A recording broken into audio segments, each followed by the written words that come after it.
اپنے اس Progress آنے میں والی پہنچ نسل جائیں۔ کو رکھیں جہاں وہ پروٹیکٹڈ بھی ہوں، پروگریس کی طرف جائیں، پروگریسو بھی ہوں، ہوں۔ ٹالرنٹ بھی ہوں، اکوموڈیٹو بھی ہوں، ڈفرینٹ کلچرز کو، ڈفرینٹ ریلیجنز کو اختلافات کی باوجودگی کے باوجود ایک خوبصورت زندگی بسر کرنے کے خواہش مند ہوں۔ اس دنیا میں جب وہ اس طرح کی زندگی کی خواہش رکھیں گے، پاک صاف آنےسٹ زندگی، اور میں نے آلریڈی ریفرنس دی ہے کہ کس کا نام ہمیشہ تاریخ میں زندہ رہے گا، ان کے نقش قدم پر چلیں گے تو آپ دیکھیں گے ایک وقت ہوگا یہ روشنی ہر جگہ پہنچے گی، اور ہر جگہ سے مراد ہے ہر جگہ، یہ خود پہنچے گی، آپ صرف اس کو موقع دیں۔ جو پیغام ہے آپ سمجھ گئے نا، جی جی، جو سچائی کا پیغام ہے یہ ایک ایسا نور ہے جو ہر تاریک کونے تک پہنچے گا۔ شرط یہ ہے کہ پہنچانے والا ویسا تو نہیں ہو سکتا، لیکن پہنچانے والا کم سے کم ان کے راستے پہ چلنے کی کوشش کرتا۔ اگر وہ پرافٹ محمد کے راستے پہ چلنے کی کوشش کرے گا تو اس میسج کو صرف پیس کی ضرورت ہے، کنفلکٹ کی ضرورت نہیں ہے۔ کنفلکٹ اس کو ریسٹرین کرے گا، پیس اس کو پروموٹ کرے گا، اور اللہ کے فضل سے میسج ہر جگہ پہنچے اور نظام خود بدلتا ہے۔ تو اقبال نے کہا ہے جدا ہو دین سیاست سے تو رہ جاتی ہے تو رہ جاتی ہے چنگیزی۔ اور مسلمانوں نے یہ کہا کہ ہم نے کوشش کرنی ہے کہ ساری دنیا میں ہم نے ایک ایسا نظام لانا ہے جو مومنوں کے ہاتھ میں، اگر ایسا نہیں ہوگا تو پھر جو حکمران ہوں گے وہ چنگیز ہوں گے۔ میں یہ کہتا ہوں کہ ہمیں کوشش یہ کرنی چاہیے کہ جہاں جہاں چنگیز ہے اس کو مومن بنا دیں، زیادہ آسان ہے۔ مومنوں کے ہاتھ میں حکومت دینے سے آسان ہے کہ چنگیز خان کو مسلمان بنا دیں، وہ ایک فرد کو آپ نے بنانا ہے۔ اس طرح تو آپ نے ووٹر بھی مومن بنانا ہے، سپورٹر بھی مومن بنانا ہے، بیلٹ باکس والا بھی مومن بنانا ہے، ڈی سی بھی مومن بنانا ہے۔ تو اس مومن بنانے کے چکر میں یہ سارے وہاں بعد میں حکومت بنائے تو ایک بھی ہاتھ نہیں آئے گا۔ چنگیز خان کو ہی اسلام قبول کروا لو، دین سمجھا دو، اگر وہ مومن بن گیا تو ساری چیزیں ٹرکل ڈاؤن ہو جائیں گی خود ہی۔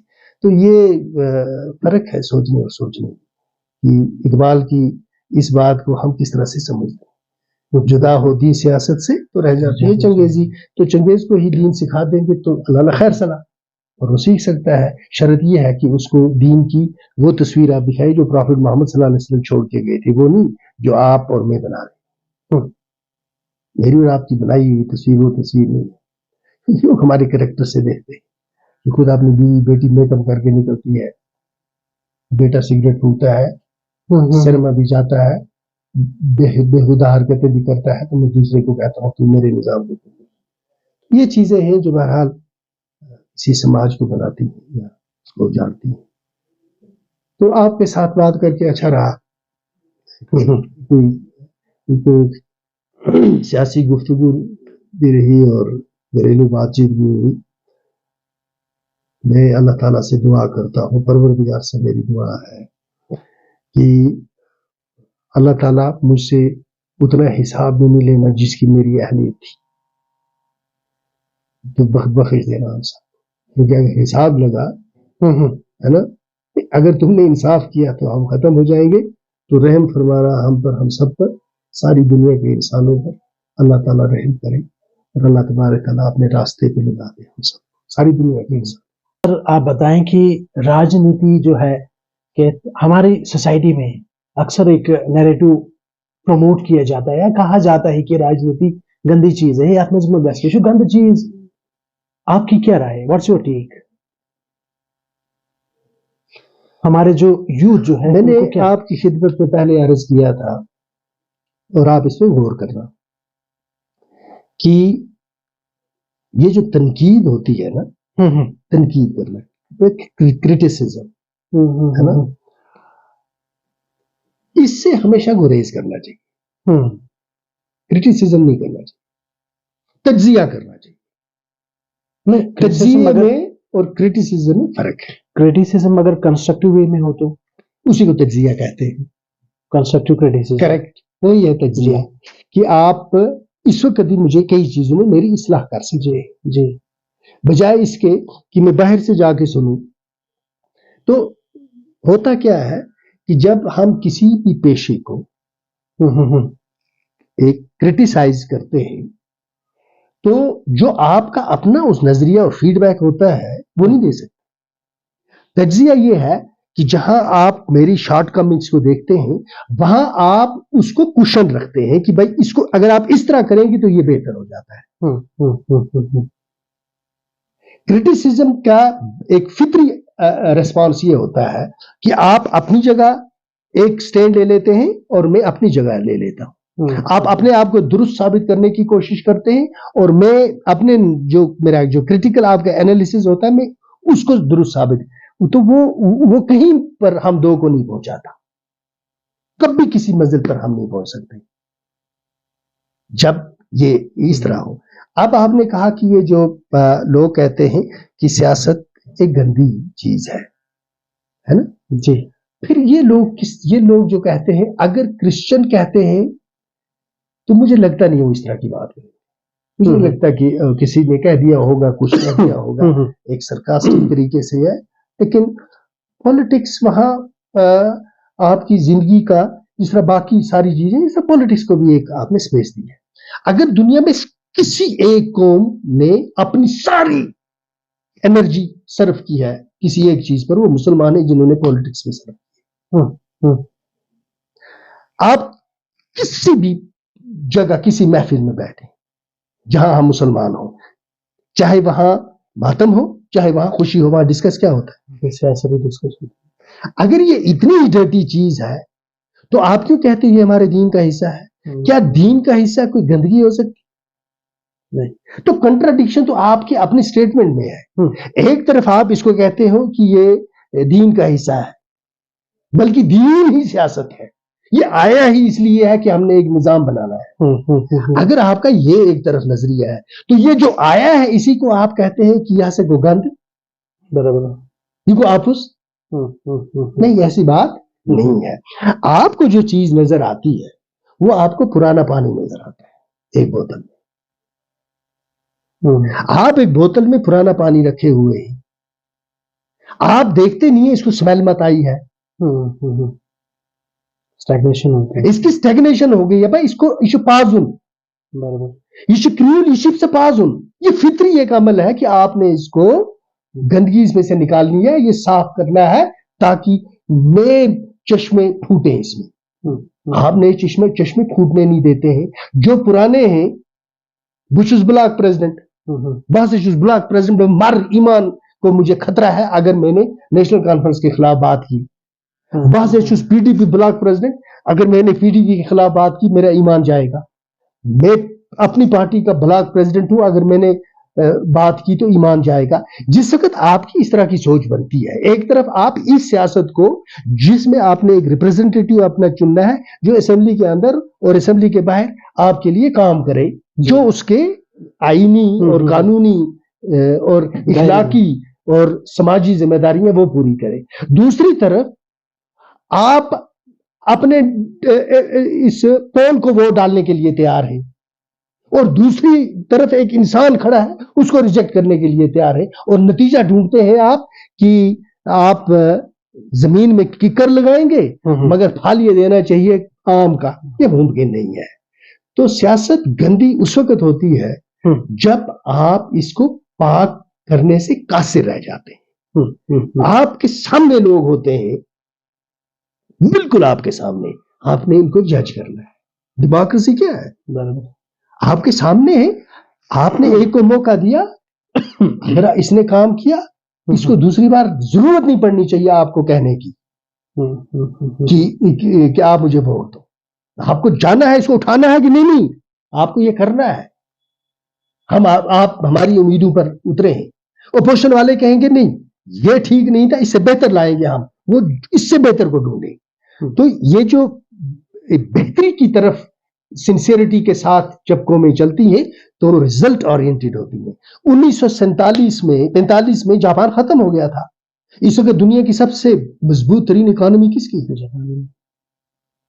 ہاتھ دیکھیں کتنا بڑا ہاتھ. دنیا کی سب سے آنےسٹ قوم کون ہے؟